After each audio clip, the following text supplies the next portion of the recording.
All right, folks, coming up on Roland Martin Unfiltered for Thursday, January 10th, 2019, the federal government shutdown enters its 20th day, and federal workers were pissed off, marching from the AFL-CIO headquarters to the White House, demanding an end to the shutdown. They were joined by several members of Congress. We will hear from those workers as well as those members of Congress on today's show. The deconstruction of white supremacist Congressman Steve King of Iowa will commence in about 3 damn minutes. Of course, he had an interview with the New York Times where he said, hey, what's wrong with the term white supremacist? I'm gonna let your ass know on Roland Martin Unfiltered. Trust me, y'all don't wanna miss this. The African-American man found dead at the home of a major Democratic donor in LA has been identified. It's the second time a black man has died in 18 months at the home of Ed Buck. And all of a sudden, folks in LA who are white and gay are finally speaking up. And even national media is paying attention. Where in the hell have y'all been? WFAA's TV, Dale Hansen, delivered a strong, stinging commentary on racism in the NFL, saying it's white privilege the reason Cliff Kingsbury has gotten a job in Arizona as the head coach. Yet brothers can't seem to get any jobs this year. We'll talk with Dale Hansen right here on Roland Martin Unfiltered. Also, the Political Action Committee, Democracy for America, which was born out of the Howard Dean campaign, gets a new leader. She's a sister, and she's black. That's right. My conversation with Yvette Simpson on the show. And it's going to be a post office named after a brother who was lynched. And he was a postmaster. We'll tell you who he is. And Alpha Kappa Alpha being sued by a mother who says hazing caused her daughter to commit suicide. And our series continues profiling HBCU professors. We'll talk with a professor at Virginia State University who's focused on urban agriculture. That's right, trying to get y'all to farm in the hood. Calm the hell down. We'll explain. It's time to bring the funk on Roland Martin Unfiltered. Let's go. He's got it. Whatever the miss, he's on it. Whatever it is, he's got the scoop, the fact.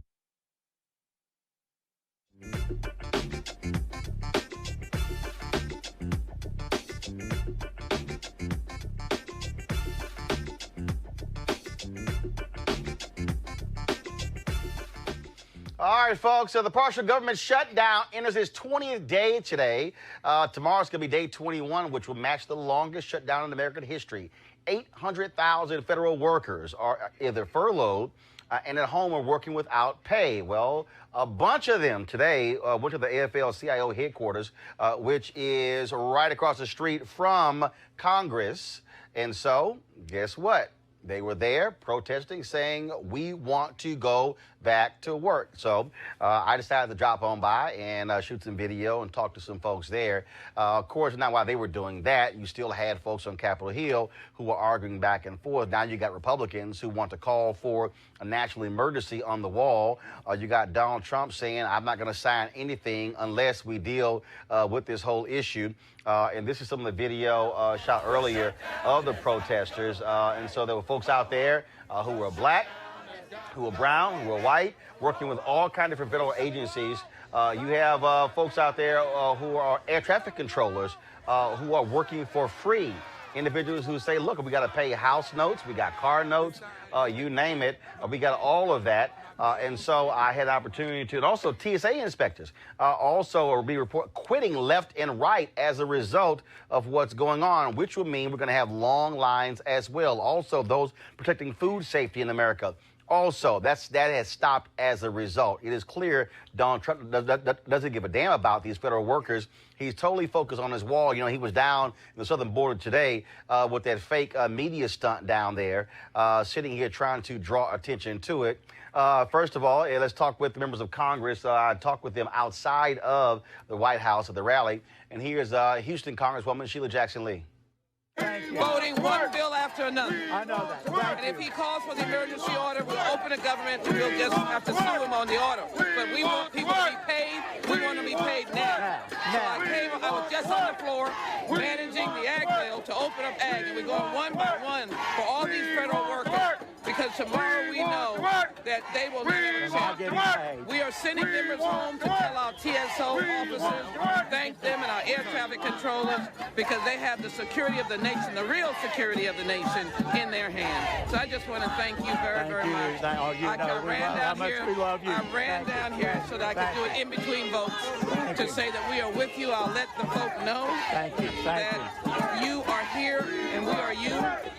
We are working for access to credit unions, to access to government workers, as you well know, the letters, and I made myself available to any of my government workers. I will call utilities, mortgage, anybody personally, but we want to open the government now. I love you so much. Thank you, Congresswoman. Thank you. We're going to tell him. We want it open now. He's going to see us over and over again. There is no excuse. We have all the bills. They are bipartisan bills. We put them on the floor. But let me say this. Leader McConnell has got to do his job. He does not understand the Article 1 is the House and the Senate. It is the United States Congress in the Constitution. Article 2 is the executive. None of them can tell the other one what to do. The judiciary is the third. We have to do our work, and then the president has to do his work. But the president doesn't tell the Congress what to do. First of all, they call us congressmen and women, but we're representatives. This is a representative government, and these are the people that we're accountable to. We're responsible for their livelihoods, for the safety and the health of their communities and their families. And the current occupant of this White House is threatening all of that. Yesterday, I met with air traffic controllers, TSA workers that are bringing their kids to work because they can't afford child care. I just spoke with someone there who's been working for the EPA for 32 years in the enforcement office, and that work is not being done, putting Americans at risk. So I'm happy to be here in solidarity. I wish I didn't have to be, that we have to fight for basic respect. No work, you know, no work, no peace. No pay, no peace. And I'll be here until this is over. Because federal workers provide essential services that every one of us as Americans depend on, from the TSA to Veterans Affairs, Treasury workers. People may not get their IRS refund checks this year because people aren't working right now answering the phones at the IRS. So this affects everybody. It's why we're demanding that the President and Senator McConnell pass the House-approved bill so that we can put people back to work with pay. All right, folks, and of course, those government workers were not happy at all, and here's some of them. I'm accountant with EPA. Why was it important for you to be out here today? It was very important for me to be out here because all us that's in the unions are affected by the government shutdown. Tomorrow we won't be getting a paycheck. We have bills to pay. We have a person that's in the White House that do not care about the average American. He's shown that, he's proven that, and today is a prime example of, based on how he responds in the White House and how he managed the government. It's a prime example of what we have today. Shut down, people out of work for nonsense. I would tell Trump that he need to do his job, which he actually didn't really get in. He stole his way in the White House. And he needs to open the federal government back up. And Mitch McConnell needs to put the bills on the floor so the Republicans can vote for the federal government to open back up. Because some of the Republicans want the federal government to open back up. But Mitch McConnell won't put the bill on the floor to open it, to come to a vote. Mitch McConnell won't do it. So he need to do his job what he got elected for. Which department you work for? I work for United States Census Bureau. All right, then. Yo, what happened to the other federal worker? Wait, one more on there. I can't believe that. So it was another brother who I talked to. We played the video earlier, had this sign out there. This brother's a 9-year-old son, and he said he had to explain to his son how the life is about to change and what was a trip. We also had the video earlier. He had a sign, had all of his bills. Had all of his bills in terms of what his mortgage was, his car, his food, and everything, and saying, look, beginning today, he can't feed his family. He said that this is how it's going to be affected. Now he has to explain. So that's the sign right there. So I don't know what happened to the interview. I talked to the brother, but yeah. So that's the sign there of his various bills, and so yeah, we should. So between now. Get the interview so I can go ahead and play. I got to get the brother some more time. All right, let's go, y'all. Joining us right now is Deron Cloud, who is organizing food banks for unpaid workers.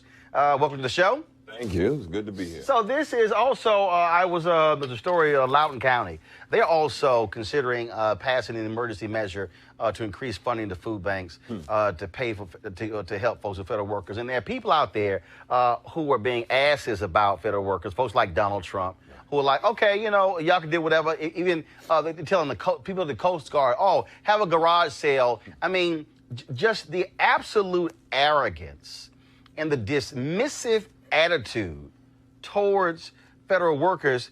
As Nancy Pelosi said, it's not like they can be like Donald Trump, go ask daddy for a loan or ask daddy for some money. These are people who literally live paycheck to paycheck.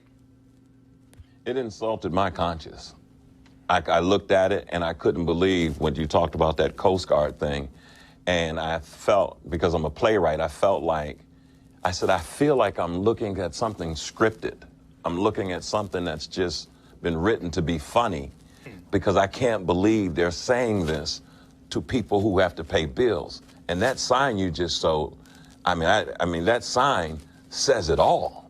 I mean, I get goosebumps because this is what people are facing. And as for me, that's why I said we have to do something about it. And again, what I hope folks understand, and one of the reasons why I talk to some of the workers out there, is because there's somehow this belief that, oh, no, they'll be all right. Okay, but if you're watching at home right now, imagine you going to work. Imagine you going to work and putting the work in, but you're not getting paid for it. And then there's a possibility that if they, first of all, we don't know how long it's going to last. You've got Lindsey Graham now telling Donald Trump to declare a national emergency to fund this wall. He's saying, I'm not going to do it. He's definitely afraid of people on the right, them criticizing him. And so he might be so spiteful where he'll say, and he's already said it, I'll let it go on for years. I don't care. Right.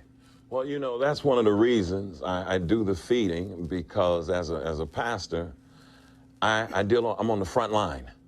And on the front line, I started doing, we're doing an event this weekend, and on the front line, I literally had a sister working on this and then found out she was furloughed. And so she said, this is keeping me from being afraid because I don't have anything to do, and I'm only going to be able to make it one more week. And I realized this is impacting so many people psychologically as well, because they've done all the right things. And then if you play by the rules and then you're getting screwed, it just hurts everyone. I'm going to bring my panel here. C.J. Jordan, Senior Vice President, Government Affairs, Steptoe Group. We also have Cleo Monago, Social Political Analyst and Activist, as well as Dr. Greg Carr, Department of Afro-American Studies at Howard University. And again, if you're watching mainstream media, they're having a process conversation. They're having a piss and match conversation. But when we talk, and then they go, okay, federal workers, not getting checks. But the reality is These are human beings with families, with children, husband, wives, girlfriends, boyfriends, significant others, single, married, I don't care what it is. And when you talk about how we all shop, most folks don't go shop and then you got enough food to last you 2 months. You're buying food on a week by week or 2 weeks at most. And so if you're all of a sudden now talking about, I can't even feed my family, that is a fundamental issue for 800,000 people. Brother, when you show that sign, $1,100 for child care. Did you see that? $600 for insurance. That conversation with that 9-year-old son is involving your health. Man, and we're talking domestically. Let's talk internationally. I've got friends, and we all have friends, probably, y'all know, in the State Department who have been assigned to embassies in Africa. I'm running errands now for people they're furloughed in Nigeria, in South Africa, and these are working class black folk. It ain't just black, it's brown, it's white. It's That's the other piece. People understand when you say federal workers, not just those in the U.S., those who are living abroad. That's exactly right. Voice of America. I did an interview today on Martin Luther King, for something from Martin Luther King. The sister is from Senegal. They've been furloughed. They're working, and she said she's got a family. And we're sitting there in the interview, and she's sitting there like, I don't know what I'm going to do. These are working class people, Roland. CJ? I think, look, the president is compassionate. He understands the I'm sorry, hold up. Which president? President Trump. And he understands the gravity of this. But he's also dealing with the fact that last month, 32,000 individuals came across that border illegally. And that is also have to be dealt with. Now, the president... CJ, I'm being honest. The president did give some numbers to Nancy Pelosi and said, we want to work with this number. I'll come down and let's deal with DACA. Hold on, let's back up here. I recall, let me just make sure, let's see if this timeline is correct. If I recall, the United States Senate passed a bill to fund the federal government. It passed 100-0. They had the assurances of Vice President Mike Pence that Trump was going to sign it. Yes or no? No, that is absolutely correct. Okay, so the Senate passed it. It then went to the House, right? That is absolutely correct. But while it was going to the House, Ann Coulter and Fox News lost their minds and said, oh my God, what is he doing? He shouldn't do this. He then, on a Thursday, goes, okay, I'm not going to do it. Sorry, Paul Ryan, I'm not going to sign this. So then Republicans in the House then passed a bill that had border funding. Yes or no? That is correct. And then Mitch McConnell said, the hell with this, we going home. We already passed the bill. So the person, and tell me if I'm correct or not, I want to make sure my memory is correct. Was there not a meeting in the Oval Office where Trump, the man you just said is compassionate, he is compassionate, told Senator Chuck Schumer and Representative Nancy Pelosi, y'all don't worry about it. I'ma own this shutdown. Did that happen? That was his words out of his mouth. So who lied? I don't think anybody lied. No, hold up. Oh, no. Did Vice President Mike Pence say to Republicans and Democrats, hey, y'all go ahead and pass the funding bill. He's going to sign it. At the end, did that happen? That happened. So who lied? He didn't lie. But how did he didn't lie? Because if he told them he's going to sign it, but then the next day he sends a tweet out and changes his mind, how is he compassionate? How is he also compassionate? He's very compassionate, and he has a prerogative as the commander-in-chief to change his mind. But hold up. How is he compassionate when this man literally like, hey, you know what? Y'all got to deal with it. He campaigned on it. But how, and he campaigned on what? Mexico paying for the wall. On border security. No. He said, he told us. Security. I'm just checking lies right now. Go ahead, brother. He told us Mexico paying for this wall. And he has a prerogative to Has change Mexico paid for this wall? No, Mexico hasn't paid for it. So hold up. So who didn't lie? He didn't lie. How's he didn't lie? No, because if he said Mexico paying for the wall. At the end of the day, what the president also said that in the bill dealing with NAFTA, he would also have Mexico come I'm sorry, hold up. Has that particular, first of all, NAFTA no longer exists because he got rid of it. But the new one. But the new one. Hold up. Hasn't been completely signed. Oh, stop right there. So how can you say he's going to get funding out of something that has not been signed yet. And that's because Nancy Pelosi. Hold up. But wait a minute. Hold on, let me finish. Didn't that deal get signed a few months ago? It got signed, but waiting on Who was in control of the House a few months ago? Congress. Republican Who was Congress. in control of the Senate a few months ago? Republicans. So what the hell were y'all doing? We was working. We're not propaganda. At the end of the day, when the president looked at and his advisors looked and found out that, wait a minute, the bill that the president had promised to sign that was passed by a Republican Congress did not have border wall funding. Hold up. What? But who was in control of the Senate? But it did. Look, hold up. Who was in control of the Senate? It did not have funding CJ, for the wall. who was in control of the Senate? We were. Who's we? Republicans. And did y'all vote for the funding bill? They voted, but the funding for the wall was not in it. But hold up. He didn't ask for the funding for the wall. Yes, and Vice President Mike Pence said, it's fine, y'all can go ahead and pass it. They didn't spend the money that they got for the funding for last year. The only answer to any of this is simple. It's very simple. It's propaganda. CJ, it's not propaganda. Since 1986, we've been waiting for funding for the wall. Go ahead. He's compassionate. Well, see, from my perspective, frankly, I was kind of surprised to hear the term compassionate coming from Trump. But what's missing so far from my perspective from this conversation is priorities, white power and control priorities, Trump, for lack of a better term. All this stuff y'all talking about, there is not what. Also, the people like Trump who are in charge of these decisions don't have the same class challenges that these people have. They can't fathom them. As a matter of fact, in most cases, they look down on them. Like, you poor people can't even eat. You're not even that valuable. But what's interesting about even though the white farmers in Iowa, who he screwed with the tariffs, can't get their checks. Right. But we're going back to priorities again because were white farmers there today? No, federal workers. Oh, exactly. But even though the white farmers were not there today, the white farmers are affected based on what you said. Precisely. But the white farmers, no matter how psychotic it looks to us, if we don't have their priorities, they're on the side of the white power and control agenda. Oh, yes. Which is why they're on the side of the wall. They don't care if they're starving to death and lose the rest of their teeth. They want to stay in control, and they want white people to be in control. That has nothing to do and those about poor control people of white are going folks. through. Oh, yes, it does. But this whole wall thing is an irrational white supremacist reaction to controlling the border. Well, no, there's some things. Well, that's a whole other topic. But I'm trying to understand, CJ. If more people are here illegally because they've overstayed with visas, and if more drugs actually come in through points of entry. In fact, today, he had all these guns that were laid out that came through points of entry. Not across the border, the wall-less border. No. Through the ports of entry. Airports. It's like...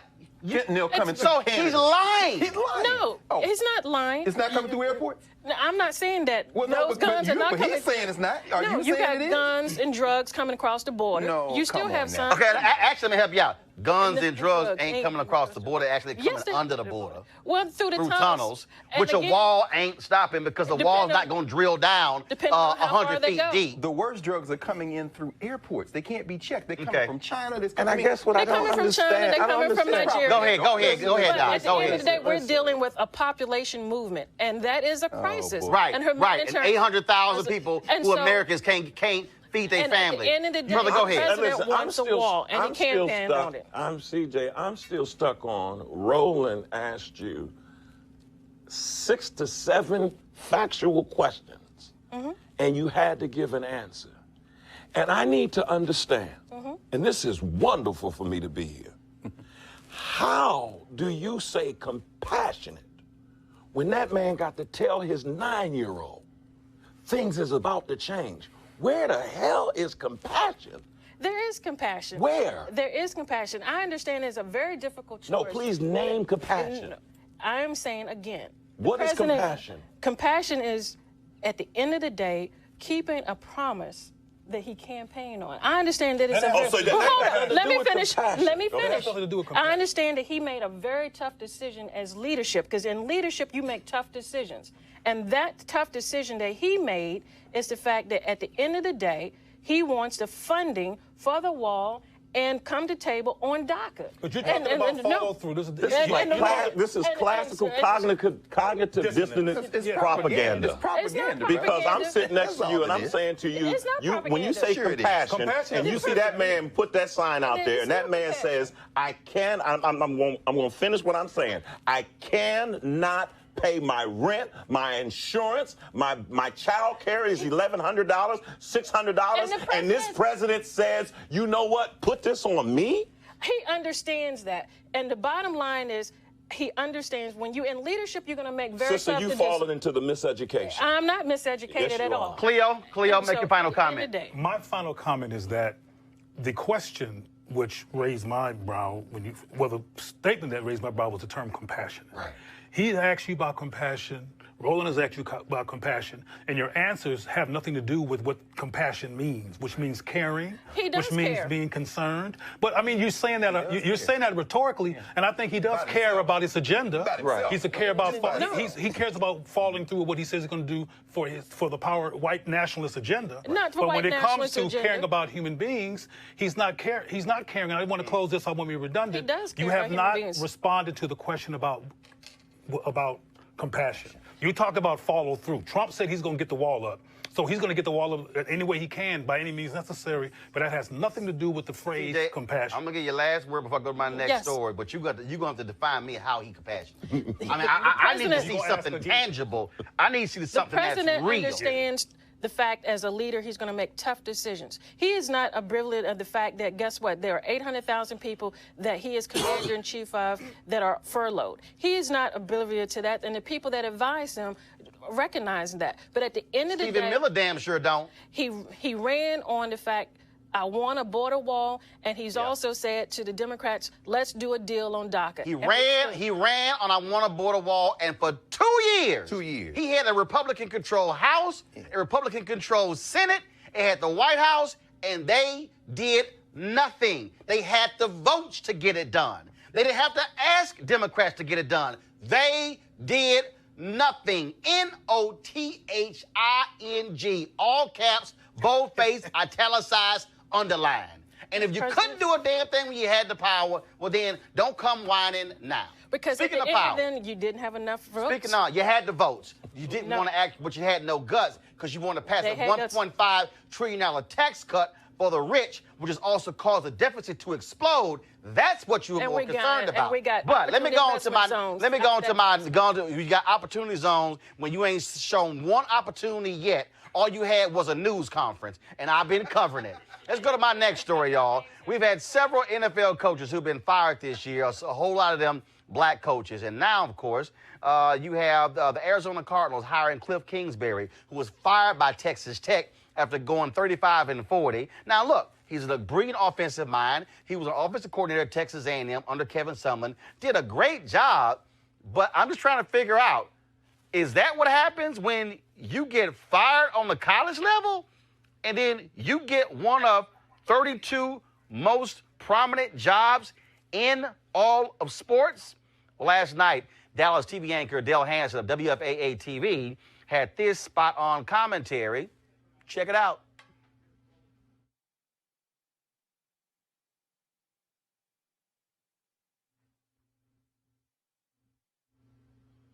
Okay, I have no understanding what's going on with the technical issue. So what we'll do is, instead of seeing the commentary, let's just go ahead and talk to Dale Hansen himself. Dale, how you doing?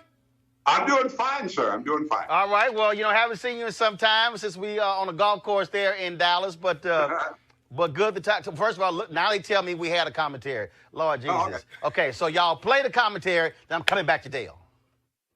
Been a lot of criticism of the Arizona Cardinals hiring Cliff Kingsbury as their new coach. Even my guys Mike and Jonah have been questioning that hire. But Kingsbury fits all the criteria to be a head coach in the NFL. He's an offensive genius, he's young, and he's white. And not necessarily in that order. There have been 6 new coaches hired so far, all white, and 2 coaches of color they are replacing. Stephen Wilkes, fired in Arizona after just 1 year. Vance Joseph in Denver after just 2.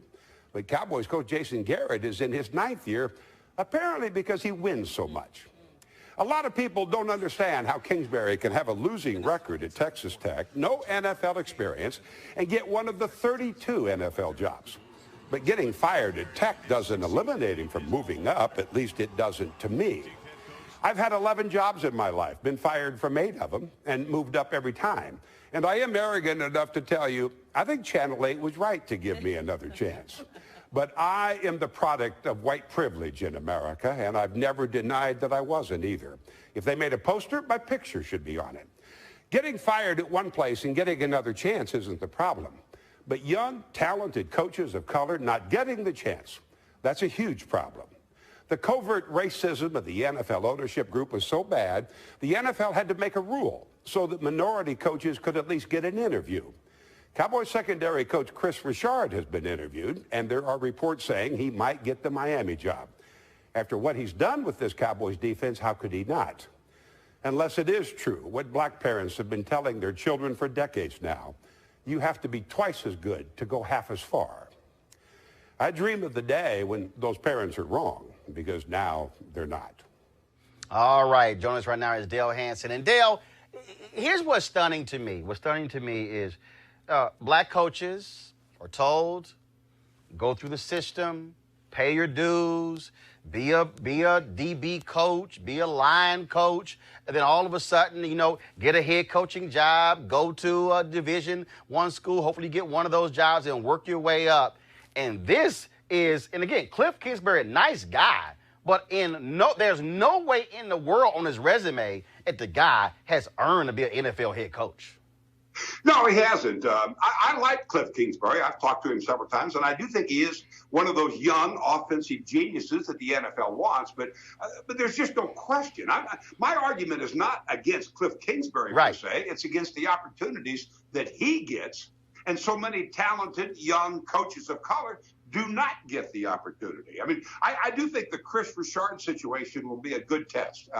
What Chris Richard has done with the Seattle Seahawks and then coming to Dallas, and what he's done with this defense and being in a position of such a high profile with the Dallas Cowboys, if he can't parlay that into a head coaching job at the NFL, and yet Cliff Kingsbury can, then I think we've identified the problem. Well, same as Eric Bieniemy. I mean, here's a guy who's an offensive coordinator and has done a hell of a job and has paid his dues over a significant period of time. Then also, here's the other issue, because the thing trickles down, that a Kingsbury, or let's say Art Briles' son, who's a hot offensive coordinator who now's at Florida State, well, guess what? A same thing. Charlie Wise's son gets to become an offensive coordinator. I think he's barely 24 years old. And so I always say, well, show me the black guy who's 24 or 25 or 27 who's a brilliant offensive mind, and that also happens. So you have black coaches who don't even get the offensive coordinator jobs in college to even get in position to be a head coach in the college level, and then you can't get on the pro level. Well, this has always been the argument, and I do think it's what President Bush first said. It is a soft bigotry of lower expectations, and I think we see that all the way through. I asked former Cowboys coach Tom Landry this years ago as to why there wasn't any black quarterbacks in the NFL, and his answer was that there aren't any black quarterbacks in college. There aren't, at that time, not many black quarterbacks in college because there weren't many black quarterbacks in high school. And when there was a quarterback who played in college, when they went to the NFL, they are almost always pushed to play wide receiver, to play cornerback or safety. I think there is this soft bigotry of low expectations that has permeated the entire system for a long time. We're starting to see it change. But if you don't give a coach an opportunity to be an offensive or a defensive coordinator, if you don't give that coach an opportunity to be a head coach at the college level, how are they supposed to go become an NFL head coach? And yet I've heard people today actually make that argument that if they want to be a coach, they have to become a coordinator. If they want to be a coach, they have to be successful at the college level. And Cliff Kingsbury, as much as I do like the young man, Cliff Kingsbury breaks all of those rules. He wasn't a coordinator, no NFL experience. His record at Texas Tech, as you pointed out, was a losing record. He never improved his defense to become a winning coach, and he jumped straight to one of 32 jobs in America. Well, it's a broken system, and somebody needs to fix it. Well, and also, and again, people criticize Colin Kaepernick and others for protesting police brutality, but the reason they even have the Rooney Rule is because they were threatened with a lawsuit from the late Johnny Cochran and other attorneys. I was also talking to an NFL writer, Dale. This is what he told me. He said, in the history of the NFL, there has never been a club president who's African American. I'm sure there has. Not a single one. We're doing a follow-up on this, or at least we will be in the next couple of days, because of just what the issue has become. How many black general managers do you have in the NFL? There you go. Ozzie Newsome in Baltimore. There might be one or two others. How many black coordinators do you have in the NFL? Not many. And this is in a sport that is dominated by the young black athlete. I mean, the black athlete makes up about 70% of the NFL rosters. And yet, for some reason, they just can't seem to find the young or even the old black head coach who can motivate and lead a football team that is 70% of color. And I think there again, it is simply the covert racism of the ownership that has been in place for such a long time. And when you see it repeated over and over and over, with coaches not only being given opportunities that a coach of color can't get, and then you see coaches who have failed at the NFL level and get 2 and 3 opportunities to try it again. And yet there is no young coach of color that might have deserved an opportunity. It's not right. I mean, the bottom line, I think we all know that it's not right. I do think it's getting better. I do think it will change. The reality is it just won't change fast enough in my lifetime. Well, I'll tell you what, it is interesting that Kingsbury served under Kevin Sumlin at Texas A&M. Sumlin, very much a winning record at the University of Houston, very much a winning record at my alma mater, Texas A&M. And he's now at University of Arizona with the Arizona Wildcats, but the guy who coached under him is the head coach of the Arizona Cardinals. There's a lot of those examples. I mean, there are a lot of them, as you well know. And I don't know how we break this cycle, but I mean, it is, and it's true in all of society. When you mention there are no black presidents, the presidents, let's assume for the moment, are doing the hiring. They tend to hire people who look like them. Yep. And it's true in every aspect of society. And that's why we need to break this down, to level the playing field. I don't think anyone is asking for more than what they're entitled to, and that is simply an opportunity. That's it. A chance to compete. That's all anybody really wants. And I think we need to figure out a way to do that. As James Brown said, what's the line, Greg? I don't want nothing. I don't want nothing. Just open the door, and I'll get it myself. All right. Dale Hansen, keep calling them out. We appreciate it, man. Thanks a lot. Tell everybody in Dallas what's up. That's right, man. Will do, Roland. Thank you. All right, take care. Go ahead, Cleo. Y'all can argue if I want to, but we will. Let's look at this from a racial behavioral perspective. The people with the athletic prowess in most of these sports are black. They outshine everybody else in terms of their capacity to get on these fields and do their thing. White people have to have relevance too. Since they can't have the same level of racial relevance and capacity as most of these brothers who are and sisters when it comes to tennis and other means of sports, if they can't do that, they got to be the ones in control, or else they can't handle the whole situation. Did that make any sense to anybody? Did I lose somebody? As the plantation leader. Yes, exactly. The NFL is a plantation. Exactly. I haven't watched the snap in 2 years, and I don't plan on watching. I haven't watched it in a long White college football is a plantation. Absolutely. Watch this. The Rooney Rule, named for Rooney, owner of the Pittsburgh Steelers. This is important.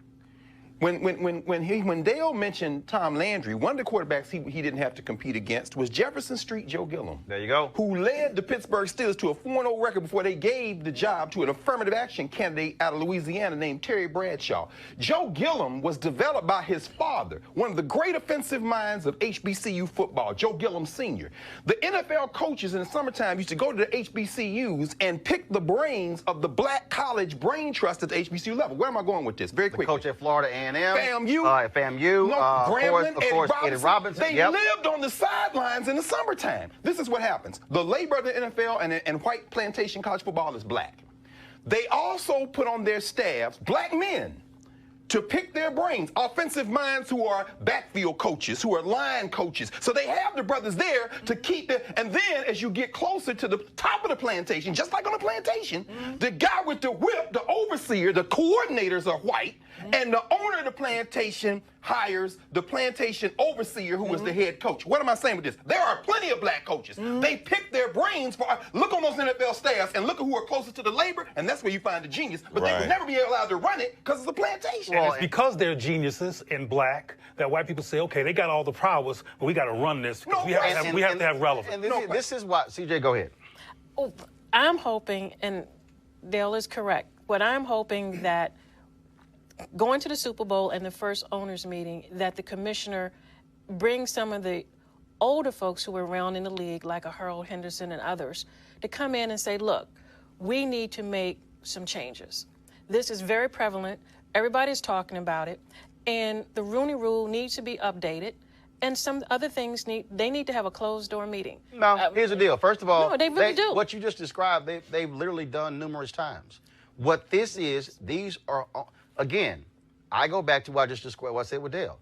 There's never been a black club president, which means the highest, Ozzie Newsome with the Baltimore Ravens, who's retiring, that's the highest if you black, the highest you can get, you're going to be a GM. Or you might be head of a player personnel. But you ain't going to be club president because he is owner and is club president. That's what this is all about. Yes. And what this is about power. That's right. It is about economic power. And control. Because it is about the fact that not only because see, that's also who determines who gets drafted, who gets paid, how they get paid. Reverend Jesse Jackson Sr. has said for years, the reason black people have excelled football and basketball and baseball and tennis and golf, he said because the rules are clear, they're transparent, and they're published. He said in basketball, the court is 94 feet long. The length from the free throw line to the rim is the same in an NBA arena, a college stadium, and a high school gym. The three-point line is different on the college and the pro level, same distance. It's 10 feet high, the goal. You get the same timeouts I get, you get 5, I get 5. Now it's time to play ball. The difference is in every other aspect, even in sports off the court. Your court is 85 feet. Mine is 105. Your rim is 7 feet. Mine's 12. And then black people will go back and we'll practice. Follow me. We will. We'll say, all right, y'all done moved the goal from 10 to 12 feet? All right, cool. I'm going to go back and work out, and I'm going to work my butt off to dunk this damn ball 12 feet. Yes, sir. Then when we come back after we worked out, then they like, oh, my bad. It's now 15 feet. Right. So then black people got to go, it'll move the damn goal up. Okay. All right. Okay. All right. You know what? Okay. I'm going to go back, and I'm going to train for that 15-foot goal. And then you go bust your butt and train. And then when you come back, they go, oh, we dropped it to 11. So now you overshoot the damn rim. That's the story of black people off the court in sports, in corporate America, in media, in politics, in every avenue. You talked about Trump earlier. That white boy is doing stuff Obama could never do. Why? Because Obama's a brother. Hell, Obama couldn't even wear a damn tan suit. Well, these folks losing their mind. Couldn't get network. In America, there's a standard for white men in America, for white women in America, and everybody else is after them. I'll go ahead. Yeah, I wanted to ask you a question in terms of if there was a black president of the NFL, what kind of power would he have? Well, again, though, first of all, even as an NFL commissioner, the commissioner works for the owners. Okay. That's the problem. So the commissioner has power. Okay. He has leverage. No, let me correct that. The commissioner has leverage. The commissioner has influence. Owners got power. He works for them. The problem with the NFL is ain't nobody black in the room. Because when the 32 get together, you've never had a black NFL owner. I So you don't have somebody black. See, it's just like when you have a board of directors. You used to have a whole bunch of all white dudes. And all of a sudden, black folks got on boards. Well, then the white folks on the board couldn't say the same stuff they used to say because you had somebody going like, hey, hell up. It's true. Hopefully you had a brother who would say that because you got some who are not conscious. Right. But the reality is, when black folks have had a seat at the table, we've been able, as Thurgood Marshall said, we've been able to bring all of our blackness to bear. Right. So the conversation now changes because we're here. For the NFL, when the owners go into a meeting, Goodell got to lead a room. He's staff. But Roland, how many black athletic superstars in the NFL during their period of play or even after their period of play has raised the issues that you raised? Oh, a number. Challenged the system? A number. But here's the problem. Here's the problem. Again, there's a difference between influence, leverage, and power. So let me just use Michael Jordan. Michael Jordan is called the greatest basketball player of all time. Michael Jordan used to get pissed off with Jerry Krause and Jerry Reinsdorf in Chicago. Reinsdorf was sensitive to Michael Jordan's criticism, but he let him know, I'm the owner and Jerry Krause is the GM. So what happened when Michael Jordan came to D.C.? Abe Pollan owned the team. They sucked. They had never made money in their whole damn existence. Michael, how he walked and talked and how he rolled, ticked off Abe Pollan. In fact, when Michael was a player, when they had a strike, Michael lashed out at Abe Pollan and said, damn it, if you can't make money with the team, sell it. Abe never forgot. Nope. So Michael stops being in management. Michael, all of a sudden, goes back and play. Arena sells out. The Washington Wizards, from Bullets to the Wizards, made money for the first time ever. Wow. Michael says, I'm done playing. Michael says, I'm going back and get my job. Michael walks into the meeting with Ted Leonis, Come on, brother. who's now the owner of the Washington Wizards. Ted Leonis to his right, Michael Jordan sitting right here. They sit across from Abe Pollan, and Michael says, I'm ready to come back to be head of the club. Now, Michael, we go in another direction. We appreciate all your contributions. And in fact, Michael, here's a check for $10 million, and we thank you for all that you've done. Remember the article, Roland? Michael Jordan sped out. Michael Jordan sat there. Come on, Michael Jordan sat there, was like, whoa, hold up. I'm Michael damn Jordan. I got 6 rings. Abe Pollan said, thank you very much. We go in another direction. Michael Jordan walked out of the room, left the $10 million check on the table, Come on, brother. bolted out of the stadium, got in his Jaguar, top down, sped off the lot, mad as hell. Mad as hell. Abe Pollan taught Michael Jordan ass a lesson. Sure did. You might be a player, and you might be the greatest of all time. You got leverage. You got influence. My ass on the team, I got power. Why do you think Michael drove away? What did he do? Michael was pissed off. Right. You know what he did? No. You know what he did? He went to North Carolina and went to Chicago, and he said, I'm buying my ass an NBA team. He got close to owning the Milwaukee Bucks, and then Herb Cole decided to say, I'm going to keep owning the team. And then when Bob Johnson screwed the Charlotte franchise up, Michael came in, became the owner. That's the difference. Yes. Power is about who owns. I get it. And that's why they're called owners in the NFL. I get Let me it. ask you a question. So individuals have influence, as you say. Kurt Flood did the same thing. No free agent in every free agent in professional sports need to know Kurt Flood's name when he bucked the St. Louis Cardinals and created modern free agency. And very few of the current players went to his funeral. That's exactly right. Did not. Let me ask you a question. Well, I mean, they don't. This is where the ignorance of history is a burden. The labor is black and brown.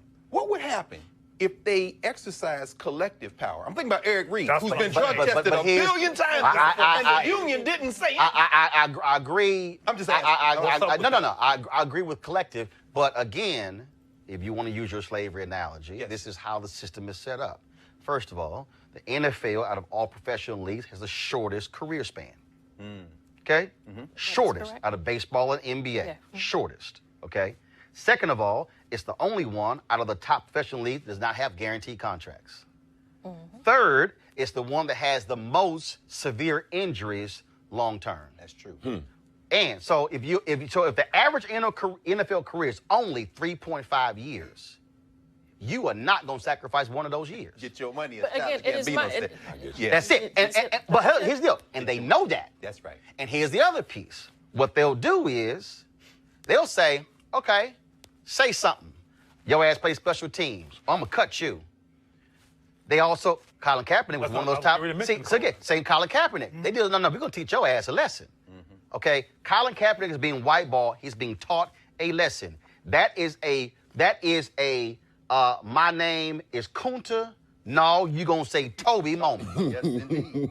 They want Colin Kaepernick to say Toby, which is why when he had his deposition with the Houston Texans and the late owner Bob McNair, he wore his Kunta Kinte shirt to the deposition.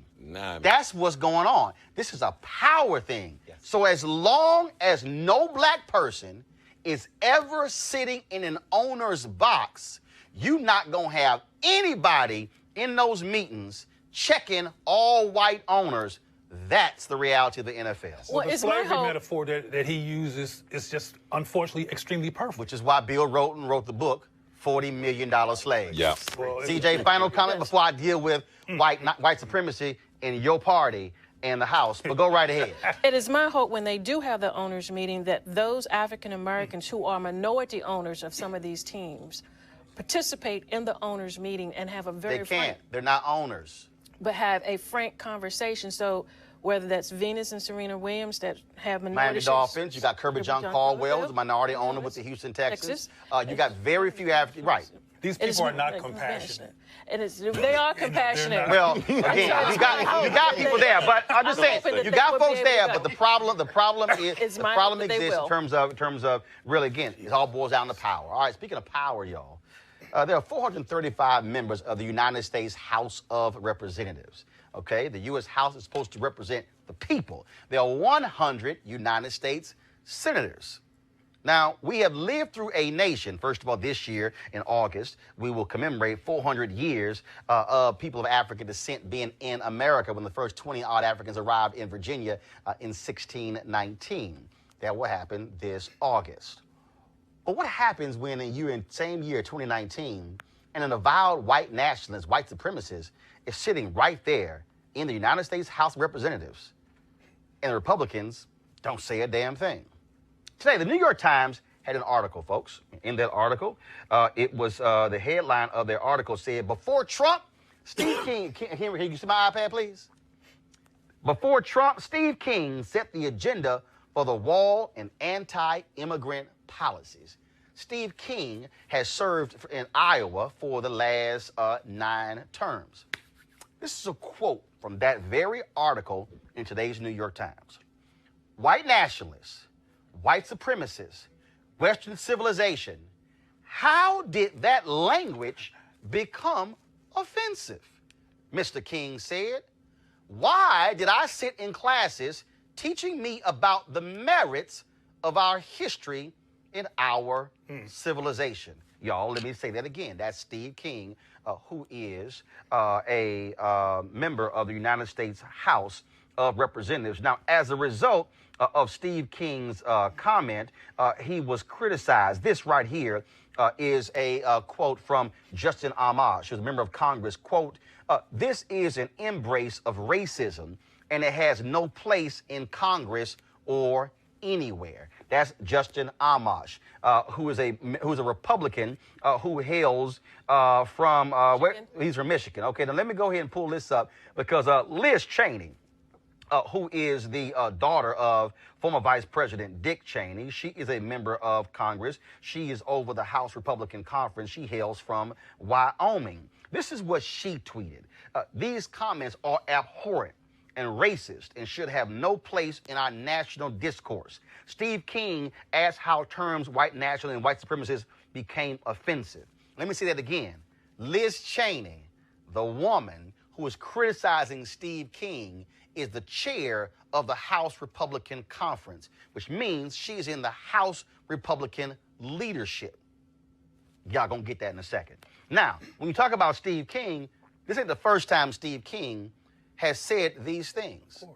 This is Kevin McCarthy, the current Republican leader in the House. This was prior to November election when Steve King was running for office. Quote, we watched a new freshman stand up, use this, no, I'm sorry, this is the comment where he criticized the sister from Detroit who called Trump an MF. Quote, we watched a new freshman stand up, use this language, get cheered by their base, and we watched a brand new speaker say nothing to her. Y'all, let me just real quick here. Let me just go to my iPad since we on the air, and let me go to Kevin McCarthy's Twitter feed. And let's see here. I am looking at a tweet he sent out 1 hour ago, nothing about Steve King.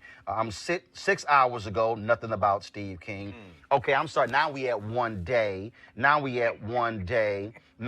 So basically, I see nothing from Kevin McCarthy critical of Steve King. Here is Jim Jordan. He is, of course, Republican congressman from Ohio. If you needed any more proof that Democrats are more focused on stopping President Trump than securing the border and helping the country, look no further than Rashida Tlaib's comment, we're going to go in there and impeach you know what? They can't help themselves. Hold on 1 second right there. So since that was Jim Jordan, let me go on back to Twitter right here, and let me just type in Jim Jordan, and let me see if there's anything on Representative Jim Jordan's Twitter feed. Let's see here. I'm looking on here.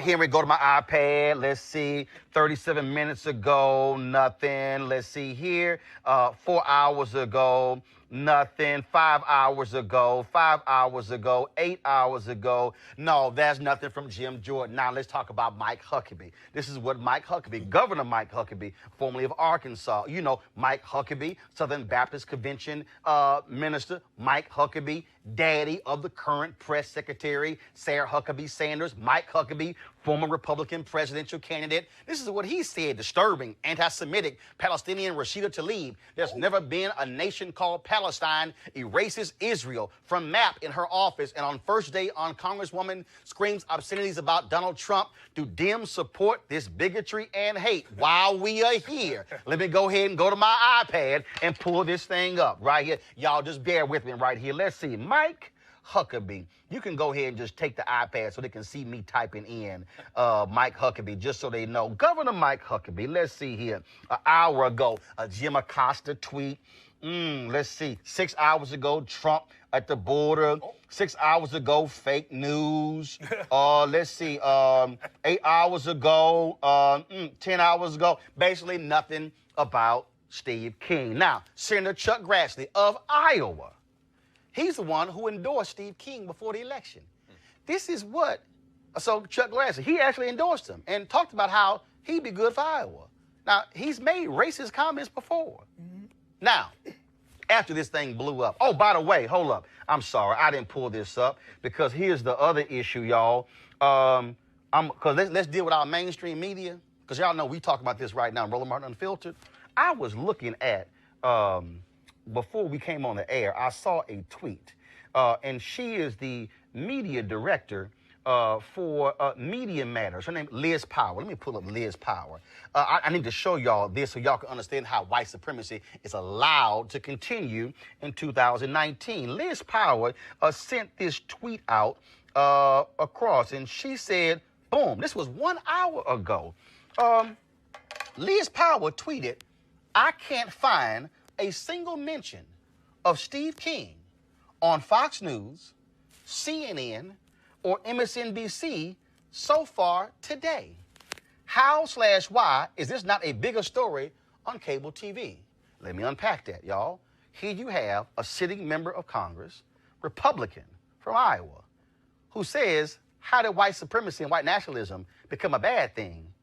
And the cable networks, MSNBC, liberal, CNN, Trump loves called liberal fake news, Fox News, no, they weren't going to say a damn thing. They haven't said a word. I do recall Jake Tapper talking about Louis Farrakhan and Keith Ellison. Of course. I do recall. Come on now. Fox News talking about Keith Ellison and talking about Rashida Tlaib. Yes. MSNBC even talked about Rashida Tlaib and her calling Trump, we're going to impeach this MF. But you mean to tell me, in a 24-hour news cycle, not one mention of what Steve King had to say in the New York Times, not in the Pasadena Times, not in the Toluca Times, but in the New York Times, front page. Now, after all this criticism, y'all, Steve King realized that he had to make a statement. So this is what he put out. Today, the New York Times is suggesting that I am an advocate for white nationalism and white supremacy. Stop, come back to me. He said the New York Times is suggesting, y'all, the New York Times was quoting him. That was a quote. It wasn't, they didn't imply it. We're not inferring it. It's what his ass said. Let me keep reading. I want to make one thing abundantly clear, because you know there's some white energy behind that. I reject those labels and the evil ideology that they define. Further, I condemn anyone that supports this evil and bigoted ideology, which saw in its ultimate expression the systematic murder of 6 million innocent Jewish lives. Stop! Wow.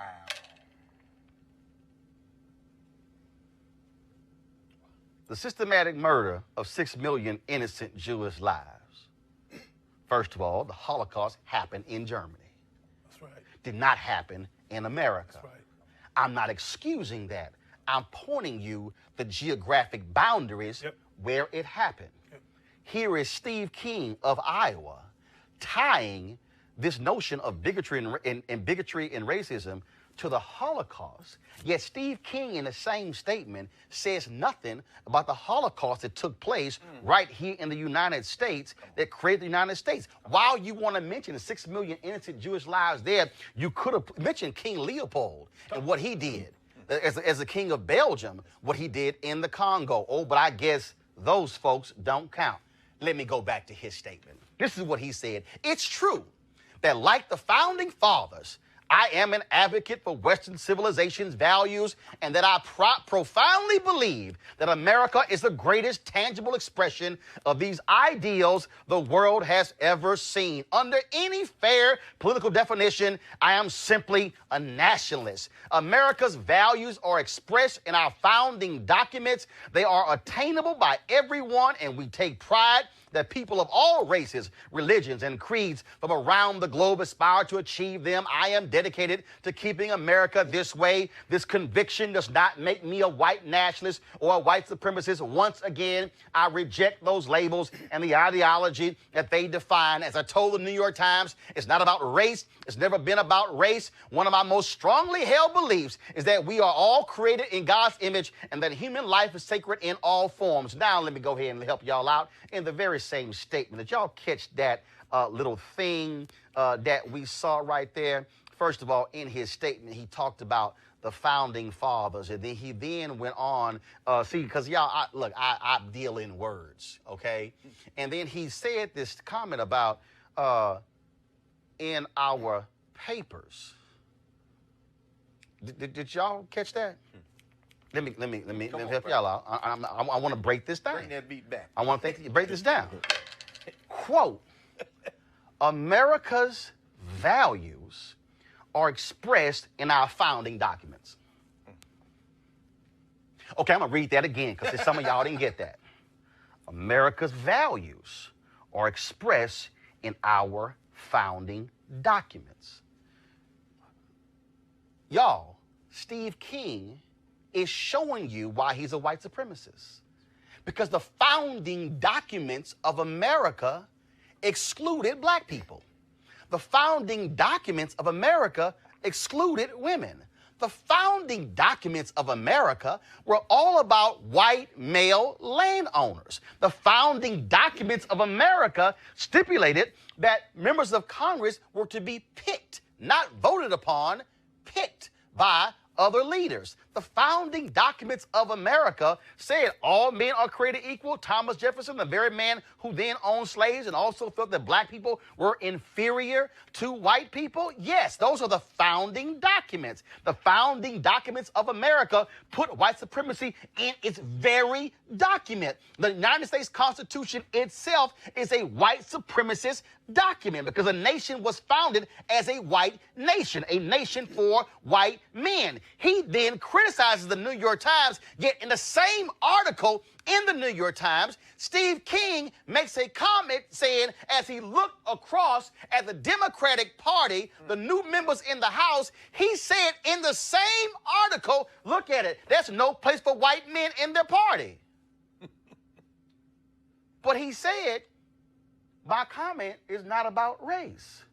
So if your comment is not about race, why are you commenting that white men, for the first time, are the majority in the House Democratic caucus?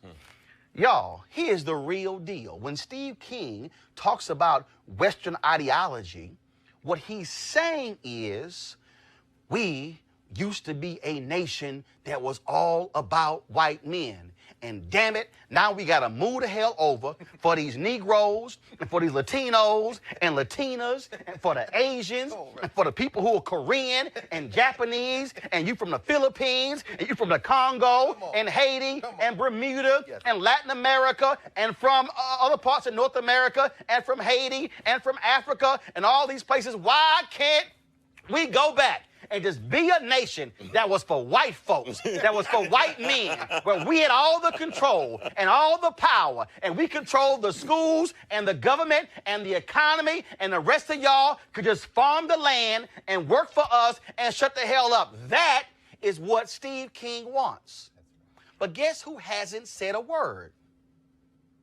GOP chairwoman Romney McDaniel.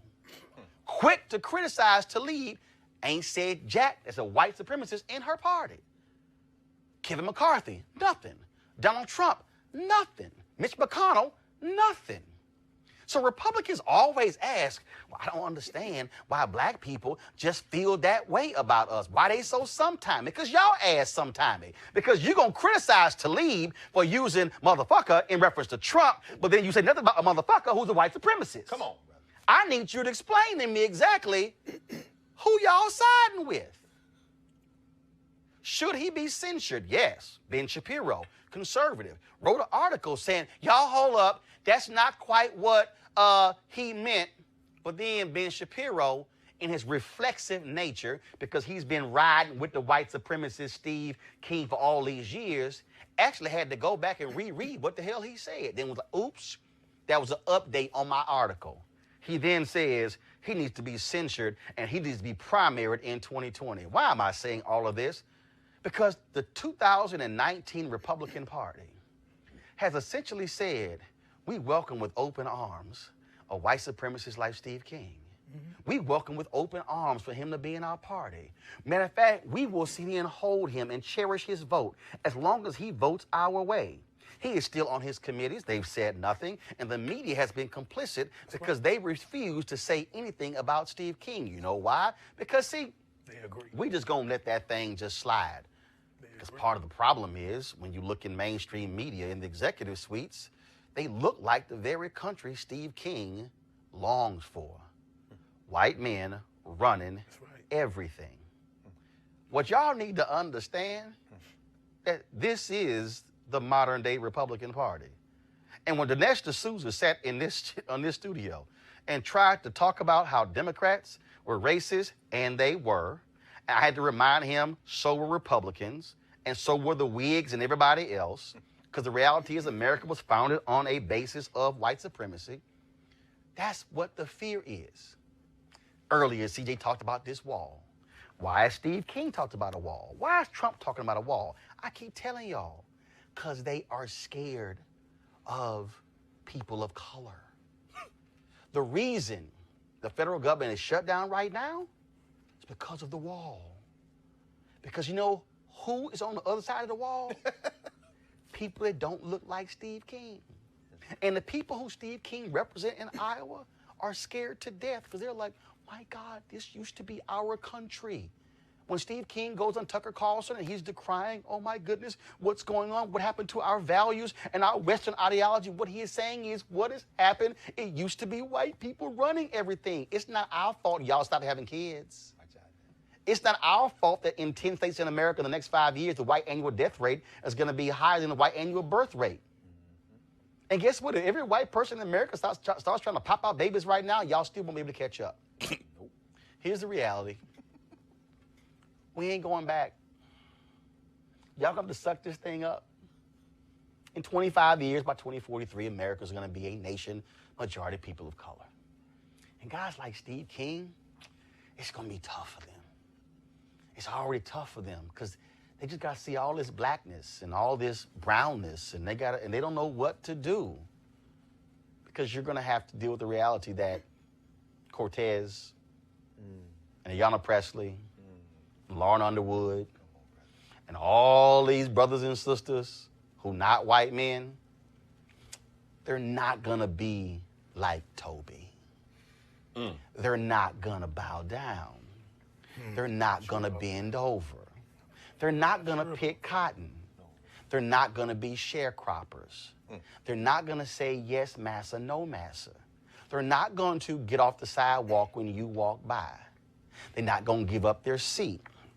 Steve King, you are an avowed racist. You are a white supremacist. And as long as the Republican Party allows for you to be there in good standing, the Republican Party in the United States and every person who calls themselves a Republican, who says nothing, who doesn't call for him to be censured, who doesn't call for him to be condemned, you are agreeing with white supremacy. It's as simple as that. So all my black Republican friends, CJ, all of y'all, I just wonder if y'all gonna say anything. If y'all gonna call out the chairman of the party who said nothing, or your dear leader, the compassionate one, Donald Trump. He is compassionate. The reality is this. Steve King will not change. He will be who he is. Simple as that. Any comments from the panel? Well, I can say that the governor has said that she was not endorsing him for the primary. No, I'm sorry. I'm sorry. First of all, I read that story, and in that story, she said nothing about his present comments. She actually was referring. She said, first of all, I'm not endorsing. She said, I'm going to be neutral. But she specifically, she did not condemn these comments. Anything else? Bottom line is, he will not probably win in 2020. No. We're not talking about 2020. We're talking about 2019. Well, right now, he is a member. No. I understand that we he is a ain't member. jumping to the next Congress. And I'm We're dealing with 116. What I'm saying. He will not be a member. He will probably lose his primary in 2020. No. We're not talking about 2020, CJ. I'm talking about January 2019. I can hear. So all this talk about he might lose. Allow me to finish. They said he might lose in November this year. Allow me to finish. What's next? He will be primaried. You still talking about 2020? Can you stick with January 2019? I can stick with January, and I can stick with right now. Well, come on. Finish. He will be primaried. But in the interim, he should be censured, and also the Democratic member as well. But there needs to be... Oh, here we go. The Democratic member should be censured, but not the white supremacists. I said they both should. Impeach the motherfucker. This is the point with Rashida Tlaib. You see he put creature quotes under Palestinian? Did you see what this white supremacist did? Mm-hmm. This isn't even really about Steve King. Steve King, as Roland has said, is a litmus test of white supremacy. He says, drop white nationalists. I'm just a nationalist. When you drop white, you know what you do? You make it invisible. And the power of whiteness... I don't agree. No. It's not a question of agreement, disagreement. Let's not even talk about it. And all this stuff he gonna lose next year, that man, Steve King, endorsed a white supremacist in Canada before the November election. Right. He endorsed a white supremacist in Europe, and the good white folks in Iowa still elected him. And at the end of the day... Greg, go ahead, then Cleo. Very quickly. When you drop white in front of nationalists and just say nationalists, white is implied. The largest act of genocide in this country was the destruction of millions of Native Americans. 2 Native Americans joined the United States Congress. Roland is right. And abortion. They are terrified. You know why they're terrified? It's over, baby. And any Negro running with these white supremacists is a servant of them. Cleo, then Deron. This would come up like this at the end of the show. But you mentioned earlier, Roland, that, and I already knew this, that what I call the white supremacist mainstream press has not covered this. At all. In previous shows, you had a guest on here who talked about, and I forgot the specifics about the stats, but we are heavy TV watchers, black folks. So we sit here... Like MSNBC, their ratings are up because they have the highest black viewership of any cable network out there. Go ahead. So my point is that And I do a lot of work around the country interviewing parents and talking to children and college students about their critical thinking capacity and that they have a critical analysis about the society they live in. And frankly, most of them don't.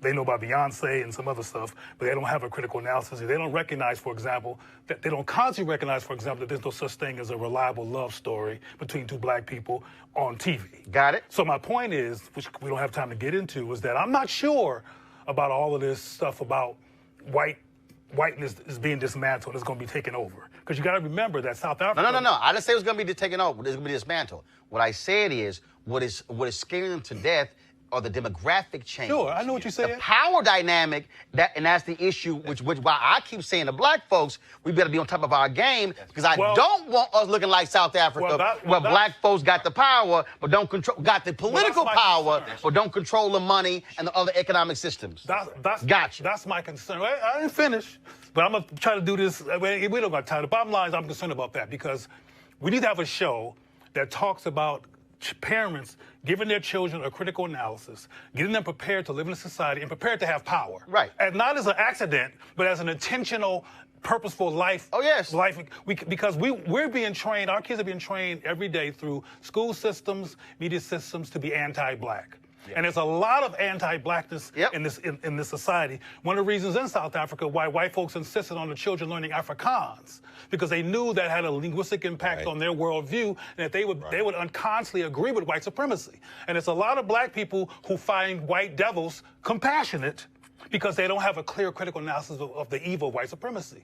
And if we don't have that analysis, we're going to outnumber them. Gotcha. But they still going to be running things. Deron. You understand what I'm saying? Absolutely. We got to talk about that, or else we're going to sit here be dark-skinned white supremacists. Deron. You laid out this entire show, you laid out some of the most concrete arguments ever. I'm glad I was here. Logic. Because it was logic. And I realized, and that's why I'm doing this furlough event tomorrow, feeding families. That's right. Because what you're saying, what you just said, is that it's not going to end. Nope. And we're at war, and we decided if I can just say, we're going to feed families, give them haircuts and everything.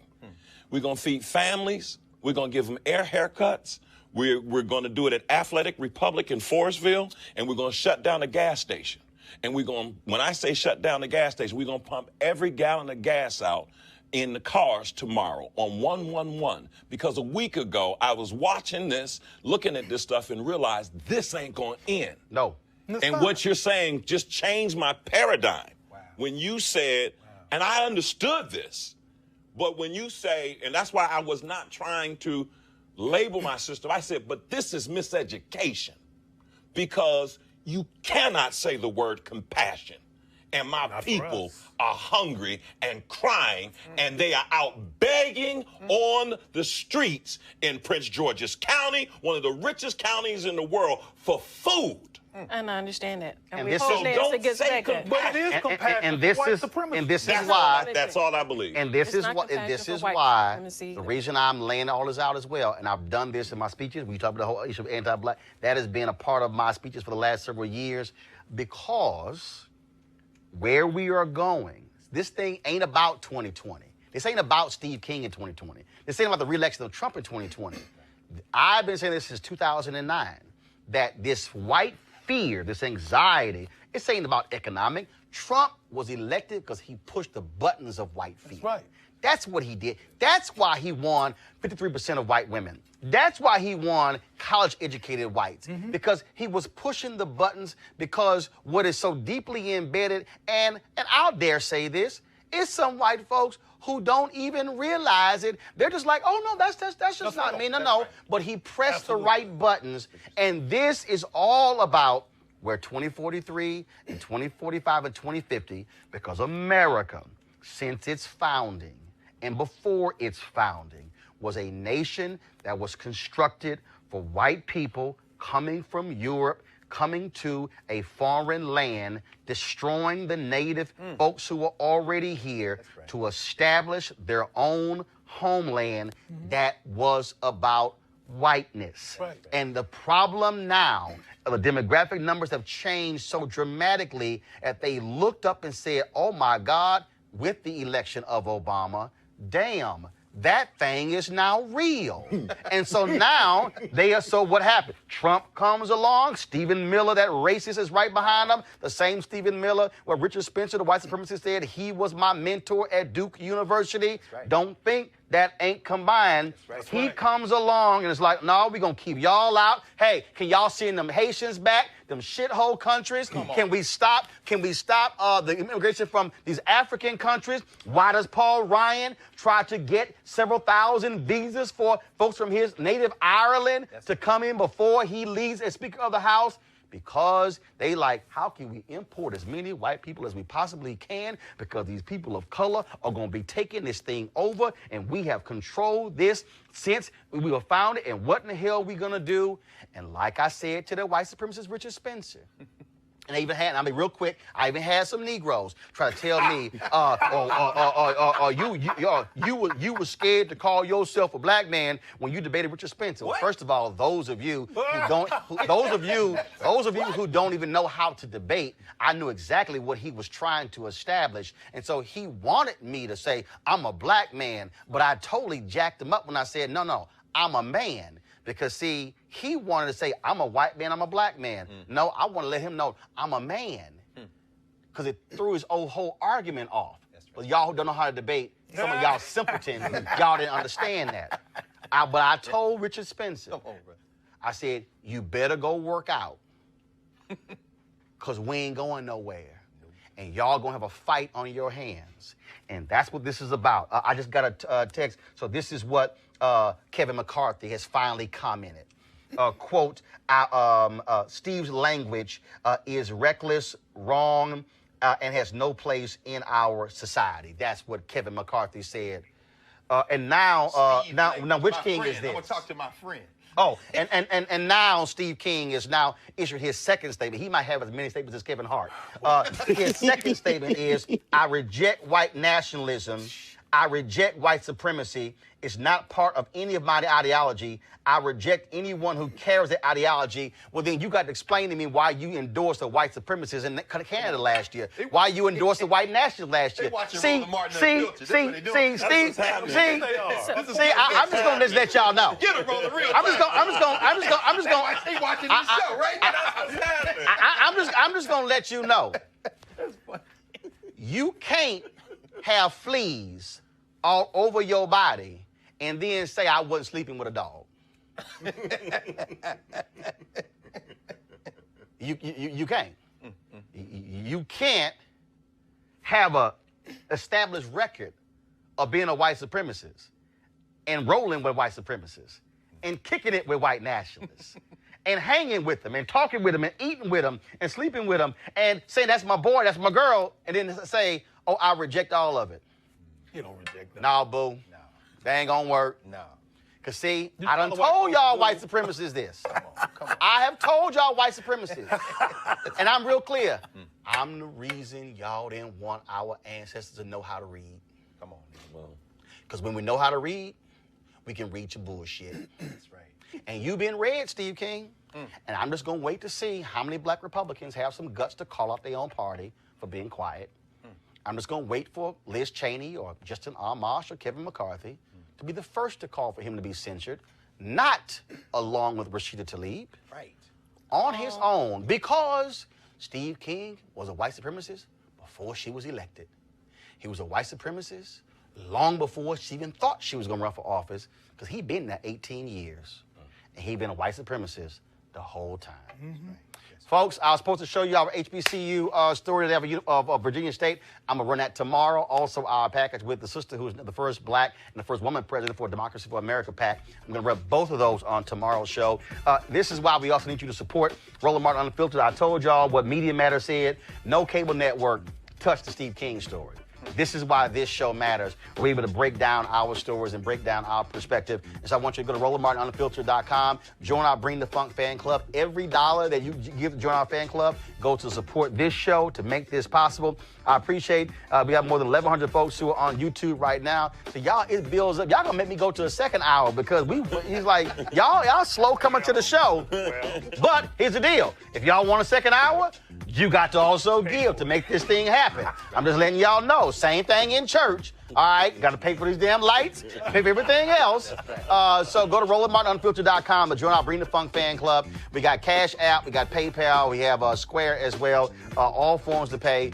We appreciate that. And then, of course, on the Friday show, we're going to actually have the video of all of our donors who've given so far to make this show possible. And so we want you to become a donor. So don't just sit there and soak all this up and say, oh, man, the knowledge was great. Guess what? You got to fund your freedom and not hope somebody else funds your freedom.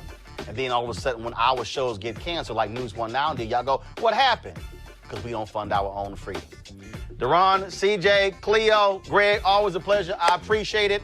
Thanks a bunch, folks. If you want to see the repeat of this show, we're going to be on YouTube.com. And the reason I want y'all to go to YouTube, I'm just be real clear, okay? Y'all kill the music for a second.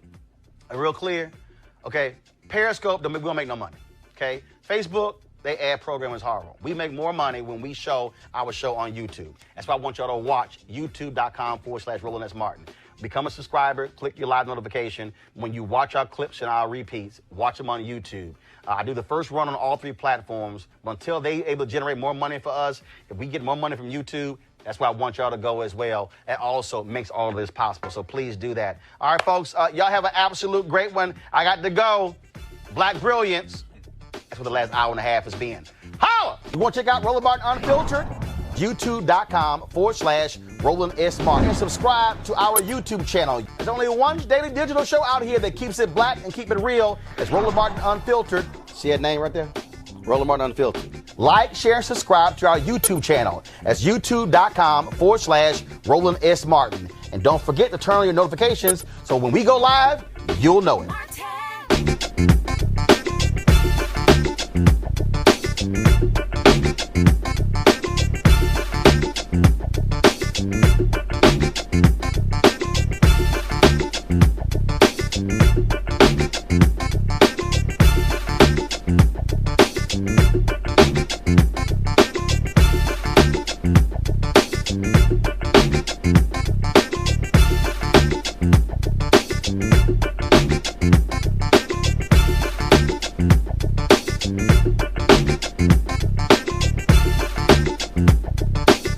you.